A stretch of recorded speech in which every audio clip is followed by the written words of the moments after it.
जय गुरुदेव, जय गुरुदेव। रूप में विराजमान परम पूज्य स्वामी जी महाराज, वक्त और समय के महात्मा बुजुर्ग पूज्य महाराज जी के चरणों में कोटि कोटि नमन। आप सभी प्रेमी भाई बहनों को मेरा सादर जय जय गुरुदेव।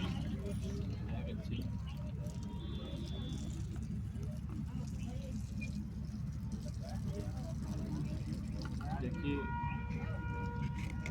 आज हम सब लोग यहाँ उपस्थित हैं। आप सब लोग हमसे बड़े हैं और कोई हमसे कहने सुनने में भूल चूक हो तो माफ़ करिएगा।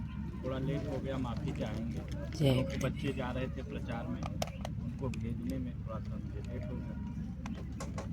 तो आज आप लोगों की ये पंजाब की गोष्ठी है। हेलो, हाँ, आजाद से बात कर लीजिए, मैं उसको बोला हूँ अभी तुरंत, उसको फ़ोन करिए मीटिंग में। फोन, हाँ, बोले हैं हम अभी। तो ऐसे अवसर पे हम लोग उपस्थित हैं। आज कल का दिन जो इतिहास में हमारे जितने भी आप पुराने हम लोग भाई हैं, ये हमारे आपके इतिहास का सबसे बड़ा दिन है कि स्वामी जी महाराज उस डेट में अपने शरीर को छोड़ करके गए। महात्मा कभी मरते नहीं, लेकिन स्वामी जी महाराज भी बार बार ये कहते थे कि देखो बच्चा, ये भी शरीर हमारी पुरानी हो चुकी है, मुझे भी खाली करना पड़ेगा। गुरु महाराज की वचन को अब कौन किसको किस रूप में लेता है ये तो हम आप जाने, क्योंकि हम अपने स्वार्थ की बात पहले रखते हैं। बाकी महापुरुष के वचन में तो कई वचन होते हैं, अगर यही समझ जाते तो आज हमारा आपका काम बन जाता, किसी को कहने की ज़रूरत नहीं। जैसे महाराज जी ने आज सत्संग में, अगर आप लोग सत्संग सुने होंगे, कितना निचोड़ करके बात जीवन के बारे में बताया, और ये भी कहा कि अगर 1 घंटा समय नहीं दे पाते हो अपने लिए तो फिर क्या मतलब। तो आप प्रेमी भाई बहन, हम लोग इतना अपने अंदर देखें कि हम लोग क्या 1 घंटा ध्यान भजन पे रोज बैठते हैं कि नहीं बैठते। असली काम तो हमारा आपका यही है, बाकी और क्या है।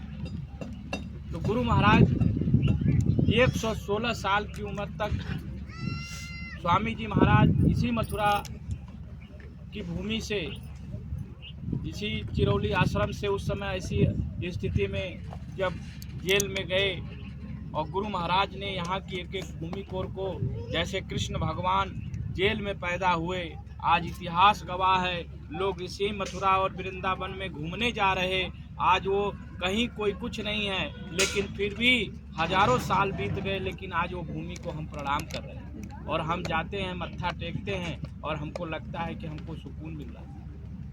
रामचंद्र जी की अयोध्या नगरी में अब राम लला का स्थापित हुआ, पूरा देश विदेश से लोग आए। उस समय राम भगवान आए तो बहुत सारे लोगों ने नहीं पहचाना। आप प्रेमी भाई बहनों याद रखो, ये भी इतिहास बनेगा, महात्माओं का इतिहास भी है। आप यही पंजाब की ऐसी धरती है कि वहाँ से ऐसे ऐसे महात्मा, पंजाब एक पावन धरती है जिस धरती पे आप लोग रह रहे हैं। आप लोग तो ऐसे भी महात्माओं की धरती से विराजमान हैं। सौभाग्यशाली आप लोग हैं कि आप सब लोगों को महापुरुष मिल गए और नाम की दौलत मिल गई।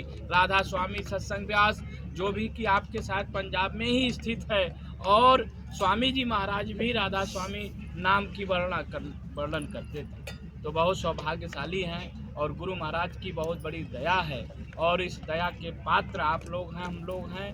तो महाराज जी ने ये भी कहा, हम लोग तो देखिए सेवा में रहते हैं, लेकिन एक एक वचन कहीं से कान में मिल जाती है। मैं तो इतना मानता हूँ कि कोई एक वचन भी, 2 वचन भी अगर एक कार्यक्रम में हमें दिमाग में बैठ जाए, वही असली सत्संग। महाराज जी ने जो भी बातें कही महाराज जी अगर मामूली शक्ति हस्ती होते, आज हम लोग एक परिवार को नहीं चला पाते हैं। आज पूरी देश और हिंदुस्तान की संगत को फिर बागडोर करके महाराज जी किस रास्ते पे चला रहे। और गुरु महाराज की जितनी वचनवाणियाँ थी, अस्पताल से लेकर के विद्यालय को स्वामी जी महाराज चाहते थे डिग्री कॉलेज हो जाए, और 8 तक रह गया, अभी इंटर 10 तक इंटर की मान्यता लेने जा रहे हैं महाराज जी, और उसके बाद डिग्री कॉलेज का भी फरमान जारी कर दिया है। अस्पताल को भी बनने देखिए बन के तैयार हो गया, जिसका प्रचार प्रसार इन बच्चों के द्वारा बुलाकर महाराज जी करवा रहे हैं। कितनी बड़ी दया। और उसमें डॉक्टरों की कोई फीस नहीं रखे, और जितनी जांच मशीनें आई है उनमें 50% ऑफ कर दिए। और महाराज जी ने यह भी कहा कि सत्संगियों के लिए आने वाले समय में विशेष छूट मिलेगी। उसके बाद बाई चांस अगर किसी की शरीर छूट जाती है, अगर यहाँ हॉस्पिटल में 2 लाख 4 लाख जितना भी अगर उसके इलाज में खर्चा आया है सब माफ़ कर दिया जाएगा। ऐसा कहीं हिंदुस्तान में किसी हॉस्पिटल में नहीं। इसलिए प्रेमी भाई बहनों, महात्मा बहुत दूरदृष्टि सोच रखते हैं और महात्मा बहुत दूरगामी होते हैं। इसका हमें आपको अंदाज़ा नहीं होता है। जैसे बचपन में गोद में लिए माँ बच्चे को खिलाती है, और बच्चा बड़ा जब होता है माँ उसको डांटती और फटकारती है, तो जब बच्चा को बुरा लगता है, लेकिन वही माँ जानती है कि इस बच्चे की भलाई कहाँ है। इसलिए माँ बच्चे को ऐसा ढालना चाहती है कि हमारा बच्चा आगे चलकर कुछ अच्छा काम करे। वैसे ही महात्मा होते हैं जो हमें आपको ये पता नहीं होता है कि आखिर हमें आपको आगे क्या लाभ मिलने वाला है। जो अंतर्यामी होगा वही तो जानता होता है। और इस गर्मी में ऐसे मौसम में यहाँ आके तपना ये मामूली बात नहीं है। परसों ऐसे हम लोग थे, बात हो रही थी, महाराज जी ने कहा कि इस भंडारे के कार्यक्रम पे जो लोग आते हैं और ऐसे धूप और गर्मी में जो तप रहे हैं, उनके ऊपर ये भंडारे के कार्यक्रम की विशेष दया मिलती है। ये पूज्य महाराज जी के वचन। तो कैसे दया देना है। और आज महाराज जी ने कितना निचोड़ बात कही कि इसी शरीर के लिए, इसी सुख चैन के लिए हम दुनिया में कमाते हैं, और ये शरीर के चेहरे पे कोई चेचक निकल जाए, पीलिया हो जाए, बीमारी आ जाए, बनी बनाई खूबसूरत शरीर खराब हो गई, और इसी को बनाने में जीवन लगा देते हैं, असली काम को करते नहीं। तो देखिए, ज़्यादा बातें नहीं, सत्संग आप लोग सब लोग सुनते हो।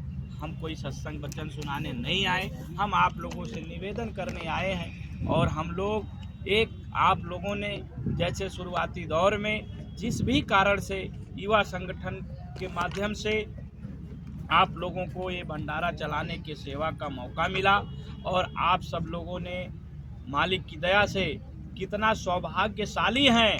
कोई अपने ज़िले का भंडारा चलाता है, कोई अपने ब्लॉक का भंडारा चला सकता है, लेकिन पूरे हिंदुस्तान का भंडारा चलाने वाला अभी आज तक कोई नहीं है।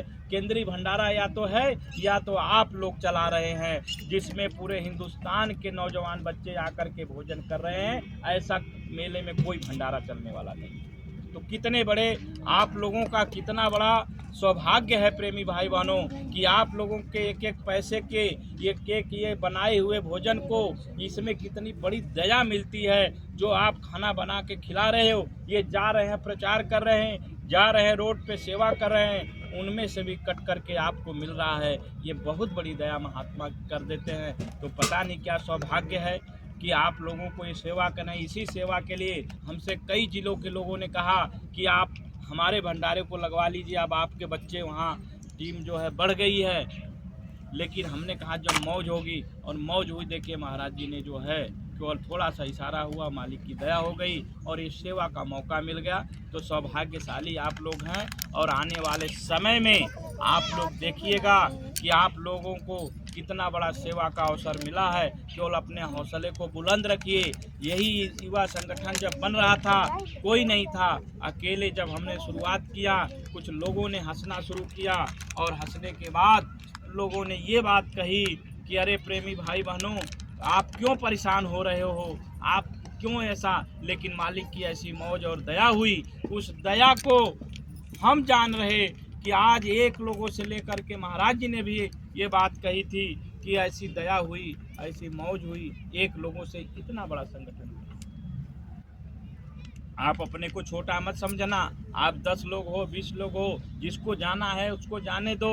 अपने मालिक के ऊपर भरोसा करके अभी महाराज जी ने जैसे प्रचार के लिए फ़ोन किया और महाराज जी का फ़ोन गया और मैंने कहा जितना आदेश होता है। हमने कहा जी सरकार, अगर हम अंदर से हम अगर कर सोचे कि हम करते हैं, कभी ये मत सोचिएगा, कभी जीवन में मत सोचिएगा।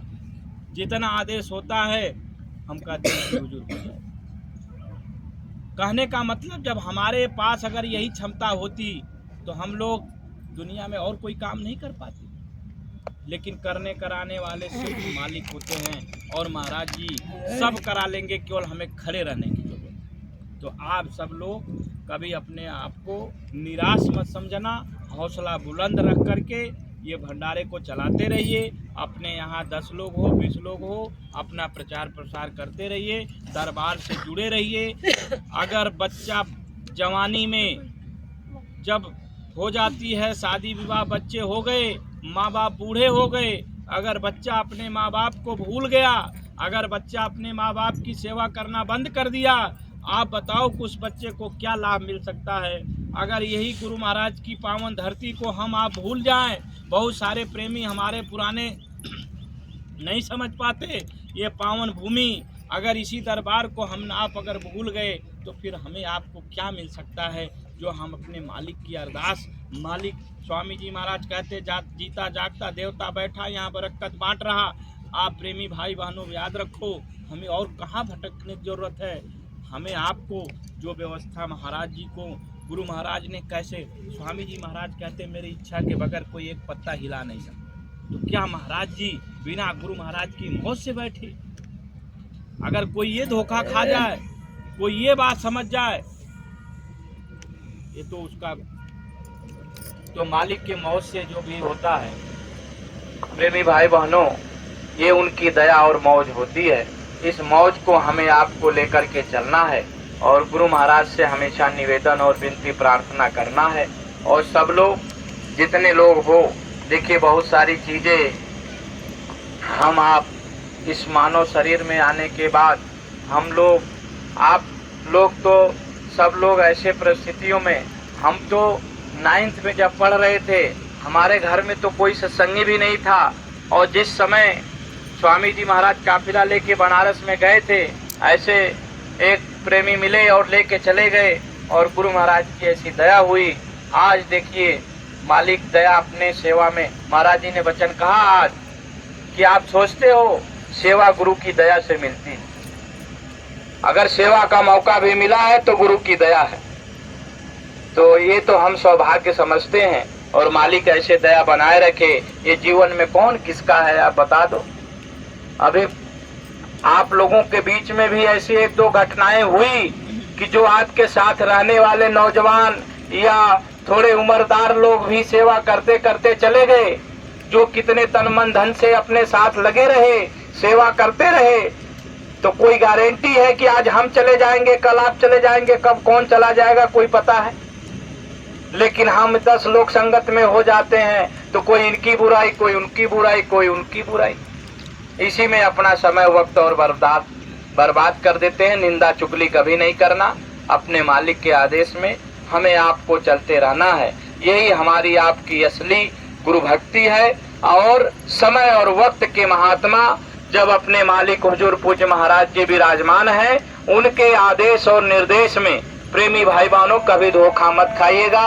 ये हमारी आप लोगों से विनती प्रार्थना है। आज हम लोग आपके बीच में हैं, कल हो सकता है नहीं रहे, लेकिन इतना याद रखिएगा, हम लोग महाराज जी के साथ रह करके, काफिले में चल करके, इसी उम्र में, इसी समय में, देखिए कोई यहाँ तनख्वाह नहीं मिलता, कोई रुपया पैसा धन की लालच नहीं है, लेकिन इतना अनुभव हो चुका है कि ये मालिक सर्वसमर्थ हैं और महाराज जी, गुरु महाराज ने महाराज जी को सारी वो शक्ति देकर गए हैं और महाराज जी गुरु महाराज के ही वचनवाणी को पालन कर रहे और गुरु महाराज के आदेश पे ही पूज्य महाराज जी हर एक काम को कर रहे। और ये वो शक्ति विराजमान है और पूज्य महाराज जी को सामने रख करके अगर हमेशा हम आप चलते रहेंगे, जीवन में कभी धोखा नहीं खाएंगे।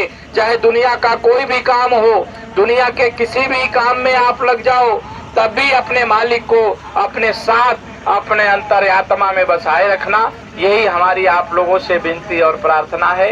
इस बात को आप लोग अंदर में बांध लीजिए। जो नए प्रेमी अगर हमारे बीच में आए हैं, उन लोग से भी मेरी निवेदन है कि देखिए, ये मौका दोबारा नहीं मिलेगा। और जैसे जब हम जवानी के ताकत में होते हैं, हमें आपको एहसास नहीं होता है, और जब समय बीत जाता है, जवानी ढल जाती है, ये शरीर जब जुलजुल हो जाती है, हाथ पांव जब काम करना बंद कर देता है, उस समय हम आप सोचते हैं कि अरे अब हम किसी लायक नहीं। लेकिन जवानी की ताकत में कहीं घूमना, कहीं फिरना, कहीं दुनिया का काम करने में समय और वक्त को बिताते चले जाते हैं। अरे प्रेमी भाई बहनों, जब इसी देश को आजाद कराने में हमारे देश के वीर नौजवानों ने अपने माँ बहनों को, अपने बीवियों को छोड़ करके और देश की आजादी में अपना जीवन लगा दिए, हम आप अपनी गुरु भक्ति में अपने जीवात्मा के कल्याण के लिए अगर अपना जीवन न खपा पाए तो हमारा आपका ये जीवन किस काम का। अगर और गुरु महाराज तो ये नहीं कहते अरे साल में 4 कार्यक्रम होता है, आपको हमें आपको कहा गया है अगर आप पंजाब की धरती से हो कि गुरु का 10वां हिस्सा होता है, अगर 365 दिन में अगर 10वां निकाल लो तब भी आप चारों कार्यक्रम में आओगे, आपका दिन ज्यादा हो जाएगा, आपको और समय देना पड़ेगा। अपने कमाई का 10वां हिस्सा देते रहो। अपने बच्चे के लिए हम कमा के बनाते हैं, क्या अपने गुरु के लिए निकाल नहीं सकते? जो गुरु हमारा यहाँ भी देख रहे हैं, वहाँ भी काम करेंगे। इसलिए प्रेमी भाई बहनों, हमें आपको इस बात को अपने अंदर बैठा लेना पड़ेगा, और अंतर में जब बात बैठा लिए और सुमिरन ध्यान भजन अगर निरंतर करते रहेंगे, निर्मलता आएगी। सुमिरन ध्यान भजन कभी नागा मत करिएगा। असली काम हमारा आपका यही है, मूल काम सुमिरन ध्यान भजन, बाकी दुनिया का कोई काम नहीं है। तो सुमिरन ध्यान भजन साथ धन भजन करते हुए, सेवा करते हुए हमें आपको चलते रहना है। यही हम आप लोग से निवेदन करने आए।